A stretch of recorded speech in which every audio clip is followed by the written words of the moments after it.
Joining me now, Assistant to the President and Senior Advisor for Strategic Communications, Mercedes Schlapp. Mercedes, good to see you tonight. Thank you for being here. Obviously, a big day. Did you have a heads up that this was coming? Because a lot of people were surprised. Well, Supreme Court Justice Kennedy came over to the White House, spoke with the president about his retirement. Obviously, the president was incredibly thankful for Justice Kennedy's distinguished service and for what his fine work that he's done on the Supreme Court. As we know, Justice Kennedy has been one to fight for and vote for, support religious liberties and freedom of speech, and also as well has been a champion of state rights and judicial restraint. So he's going to be a big loss to the Supreme Court. You heard some of those voices aghast at the possibility that Roe v. Wade could be overturned, given what will likely be the new composition of this court. Is that something that the president would like to see?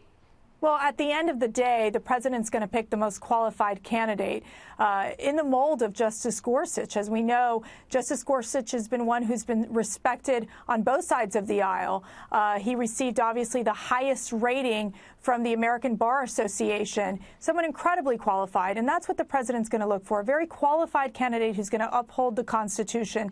As we know, when it comes to the judicial system, it's one that has to interpret the law, not make the law. And what we've seen in so many cases in many of these activist judges across the country, it's that of activism in the courts. And so for the president, this idea of ensuring that we have a qualified individual who's going to uphold the Constitution, ensure that there's judicial restraint, and keep the court where it is, I think that's the priority for this president. All right. So you're not going to tell me whether or not that's a litmus test for this president in terms of judges and in terms of what he's looking for, overturning Roe v. Wade. As you know, the president is going to most likely pick from that list of 25. And again, I think we got to look at it from the sense that it's the mold of Justice Gorsuch, someone who is incredibly respected in the legal field and someone who obviously received the highest rating from the American Bar Association. And that's what he's looking for, someone incredibly qualified who's going to uphold the Constitution. And that's a priority that he has. All right. Two more questions for you. Timeline. What should we expect? How quickly is this going to happen?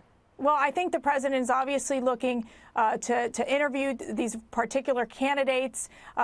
He wants to move quickly on this. As we know, and we saw this even, along the lines of Gorsuch, it took about a 3-month process by the time he had his hearing and he was obviously nominated, had his hearing and was confirmed.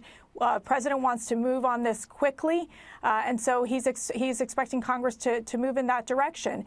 We're looking to see, obviously, when you looked at, for example, Elena Kagan in 2010, where the Democrats, it was 3 months before the midterm elections, and they were able to get her confirmed because they knew that there was no reason for there to be a holdup and to simply get her confirmed. So the goal here is not to play politics, but to ensure that this vacancy is filled on the Supreme Court. All right. What do you think this is going to fire up the base? Put your political hat on for a moment here. Is this something that you think helps Republicans as they head into the November elections? Look, I think at the end of the day, for the president, he wants to ensure that we have a Supreme Court justice put in place. We don't want to see this vacancy. I think it's very important that the Democrats cooperate with Republicans on ensuring that we have a Supreme Court justice in place. That's going to be an easy process, no doubt. That's going to go swimmingly. Look, they should follow along the lines of 2010 and Elena Kagan's confirmation, where in fact they were able to confirm Elena Kagan 3 months before the midterm elections. We don't need a whole. This is a process. That was pre-Merrick Garland. I don't think they're in the same mood these days.